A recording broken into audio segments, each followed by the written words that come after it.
सब लोग उस पर हंस रहे थे। कोई उसे पागल कह रहा था, कोई बेवकूफ। लोग कहते अपनी आखिरी जमा पूंजी से कोई इतनी कमजोर, लगभग मरती हुई ऊंटनी क्यों खरीदता है। बाजार में ठहाके गूंज रहे थे और वो चुपचाप उस दुबली ऊंटनी को लेकर भीड़ से दूर निकल गया। किसी को अंदाजा नहीं था कि यही फैसला उसकी जिंदगी बदल देगा। अस्सलामु अलैकुम वरहमतुल्लाहि वबरकातुहू। दुरूद वस्सलाम हमारे प्यारे नबी पर। कहानी शुरू करने से पहले आपसे एक छोटा सा सवाल, आप हमें किस जगह से सुन रहे हैं और क्या आप मानते हैं कि की गई भलाई कभी न कभी जरूर लौटती है, चाहे देर ही क्यों न लगे। अब कहानी की तरफ आते हैं। एक ऐसे गांव में जहां इंसान की कीमत उसके माल दौलत से तय होती थी, वही रहता था हामिद। उसके पास न जमीन थी, न पशु, न सोना, बस एक जर्जर सी झोपड़ी और एक साफ दिल। गांव वाले उसे कोई अहमियत नहीं देते थे। उनकी नजर में वो एक नाकाम इंसान था। एक तपती सुबह वो काम की तलाश में बाजार पहुंचा। चारों तरफ शोर था, दुकानदारों की आवाजें, जानवरों की हलचल, लोगों की भीड़। तभी उसकी नजर एक कोने पर पड़ी। एक कसाई रस्सी से बंधी एक बेहद कमजोर ऊंटनी के पास खड़ा था। ऊंटनी इतनी दुबली थी कि उसकी हड्डियां साफ दिख रही थीं। वो डर और थकान से कांप रही थी। हामिद की नजर उसकी आंखों पर ठहर गई। उसे लगा जैसे उस बेजुबान की आंखों में मदद की पुकार है। कसाई उसे काटने की तैयारी कर रहा था। हामिद ने अपनी जेब टटोली। कुछ ही सिक्के थे, वही पैसे जिनसे उसे आटा और तेल खरीदना था। कुछ पल वो चुप खड़ा रहा, फिर आगे बढ़ा और सारे सिक्के कसाई के सामने रख दिए। उसने ज्यादा कुछ नहीं कहा, बस इतना कि इसे मुझे दे दो। कसाई हंसा। रकम कम थी, लेकिन उसके लिए यह सौदा ठीक था। उसने पैसे लिए और रस्सी हामिद के हाथ में थमा दी। लोगों की भीड़ जमा हो गई। कोई बोला, देखो हड्डियों का ढांचा खरीद लाया। कोई बोला, अपनी रोटी गंवा दी इस जानवर के लिए। हंसी, ताने, मजाक, सब कुछ उसके कानों तक पहुंच रहा था, लेकिन हामिद ने किसी को जवाब नहीं दिया। वो बस ऊंटनी को लेकर वहां से निकल गया। रास्ते में ऊंटनी बार बार लड़खड़ाती। हर बार हामिद रुकता, उसे संभालता, धीरे से उसके गले पर हाथ फेरता और फिर आगे बढ़ता। वो गांव के आखिरी छोर तक पहुंच गया, जहां से वीरान जमीन शुरू होती थी। उसे समझ आ गया था कि गांव में रहकर वो इस जानवर को सुकून नहीं दे पाएगा। यहां थोड़ी सी घास भी अमीरों के पशु खा जाते थे। गरीबों के हिस्से में कुछ नहीं आता था। एक टूटी दीवार की छांव में बैठकर उसने सोचा, अब उसके पास कुछ नहीं बचा था, न पैसे न खाना, ऊपर से एक और जिम्मेदारी। उसने दूर फैले रेगिस्तान की ओर देखा, वही रेगिस्तान जिससे लोग डरते थे।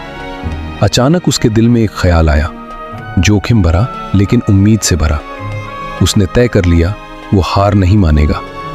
कभी कभी लोग जिस फैसले को पागलपन कहते हैं, वही इंसान की असली पहचान बन जाता है। हामिद ने तय कर लिया कि वो ऊंटनी को लेकर रेगिस्तान के अंदर तक जाएगा। शायद कहीं कोई पुराना चरागाह मिल जाए या कोई छुपी हुई वादी जहां घास हो और सुकून हो। वो लोगों की हंसी से दूर जा रहा था और अल्लाह की रहमत उसी की जमीन में तलाश कर रहा था। उसे बिल्कुल अंदाजा नहीं था कि यह सफर उसकी जिंदगी का सबसे बड़ा इम्तिहान बन जाएगा। सुबह की पहली रोशनी के साथ उसने अपना थोड़ा सा सामान बांधा। एक पुरानी पानी की मशक, कुछ सूखी खजूरें और सहारे के लिए एक लकड़ी की लाठी। गांव की तरफ आखिरी बार देखा, फिर ऊंटनी की रस्सी थामी और रेगिस्तान की ओर चल पड़ा। सामने रेत का समंदर था, जिसका कोई किनारा नजर नहीं आता था। उसे मंजिल का पता नहीं था, बस उम्मीद थी कि कहीं न कहीं हरियाली मिलेगी। पुराने बद्दुओं की बातें उसे याद थीं, किसी छुपी हुई जगह का जिक्र जहां जीवन अब भी बाकी हो। शुरुआती दिन बहुत कठिन थे, लेकिन हिम्मत बाकी थी। धूप तेज होती जा रही थी, रेत तपकर अंगार बन चुकी थी। जब प्यास उसे सताती, वो पहले ऊंटनी को देखता। उसकी हालत देखकर वो अपना हिस्सा भी उसे दे देता। मशक खोलता, पहले उसे पानी पिलाता, फिर खुद थोड़ा सा पीता। उस वीराने में दोनों के बीच एक अजीब रिश्ता बन गया था, दर्द का रिश्ता, भरोसे का रिश्ता। तीसरे दिन मौसम ने करवट बदली। आसमान धूल से भर गया, हवा तेज हो गई। हामिद समझ गया कि रेत का तूफान आने वाला है। उसने जल्दी से एक ऊंचे टीले के पास जगह ढूंढी, ऊंटनी को बैठाया और खुद उसके पास झुककर बैठ गया। कपड़े से चेहरा ढंका। फिर तूफान आया। रेत हर तरफ फैल रही, आंखें, सांस, रास्ते सब ढक गए। घंटों तक तेज हवा चलती रही। हामिद को लगा अब बचना मुश्किल है। जब तूफान थमा और धूल बैठी तो सब कुछ बदल चुका था। कोई पहचान नहीं रही थी, रास्ता गायब था। उसने मशक देखी, लगभग खाली, बस हर कदम भारी था।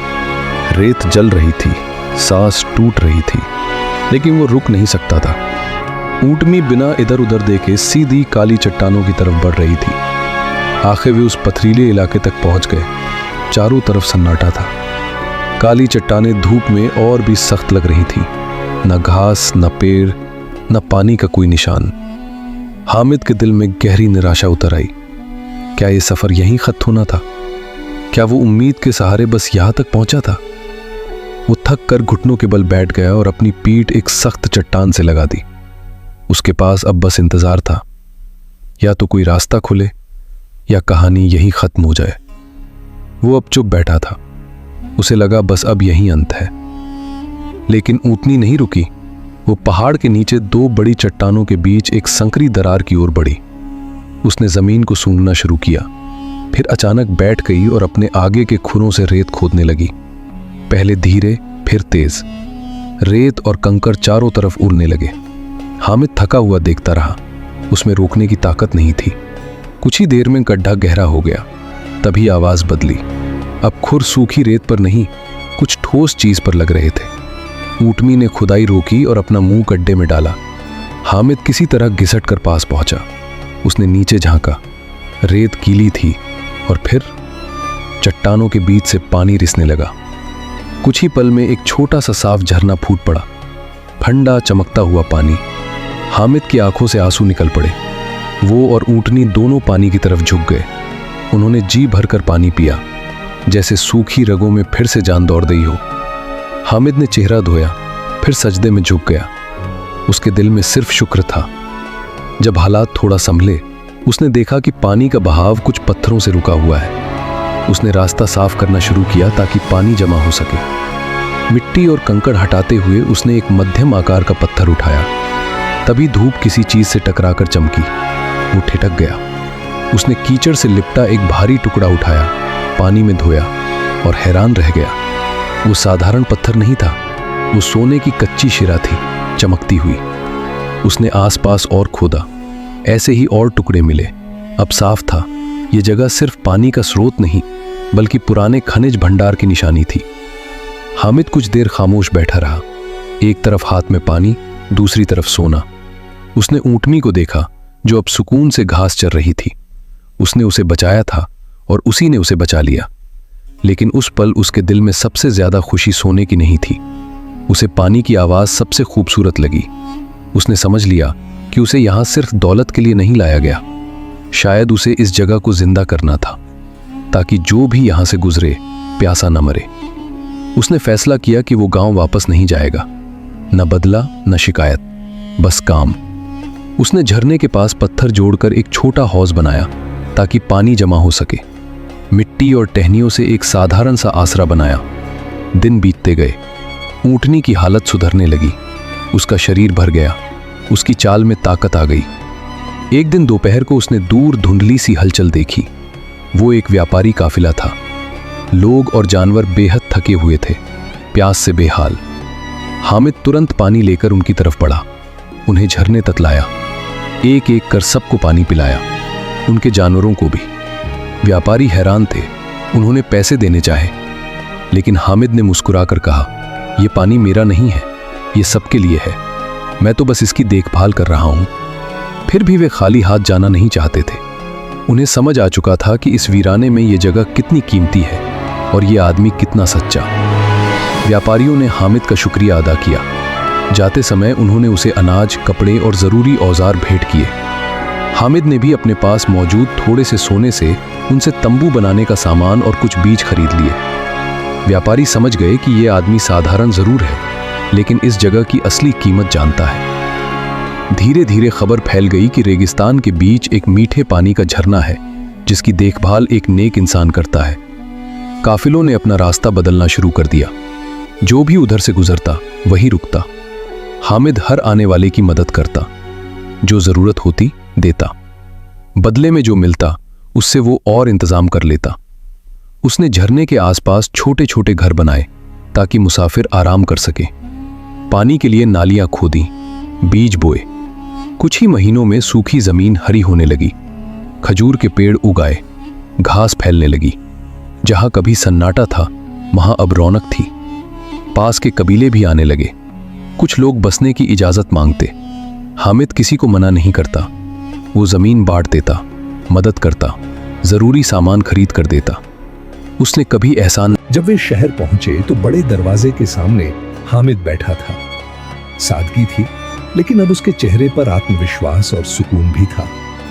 उसकी ऊंटनी पास ही आराम से बैठी थी। गांव वालों ने पहचानने में थोड़ा समय लिया, फिर सच सामने आया। वह चुप खड़े रहे, कुछ शर्मिंदा थे, कुछ घबराए हुए। हामिद ने सबको गौर से देखा। उसे सब याद था, लेकिन उसके चेहरे पर नाराजगी नहीं थी। वह आगे बढ़ा और शांत आवाज में बोला, सिर उठाइए। अगर आप मुझे ठुकराते नहीं तो मैं यहां तक नहीं पहुंचता। अगर यह ऊंटनी न होती तो मुझे यह झरना नहीं मिलता। हर बात में एक भलाई छुपी होती है। उसने उन्हें खाना, बीज और जरूरी सामान दिया, सम्मान के साथ वापस भेजा। वे लोग खाली हाथ नहीं लौटे, वे एक सबक लेकर गए। भलाई कभी बेकार नहीं जाती। जिस दिन आप किसी की मदद करते हैं उसी दिन आपकी तकदीर भी बदलने लगती है। हामिद ने बदला नहीं लिया, उसने करुणा को चुना और उसकी ऊंटनी जो कभी सबसे कमजोर थी उस बदलाव की गवाह बनी रही। कहानी बस इतनी सी है, जब आप सच्चे दिल से किसी की जान बचाते हैं तो अल्लाह आपके लिए ऐसे रास्ते खोल देता है जिनका आप अंदाजा भी नहीं लगा सकते।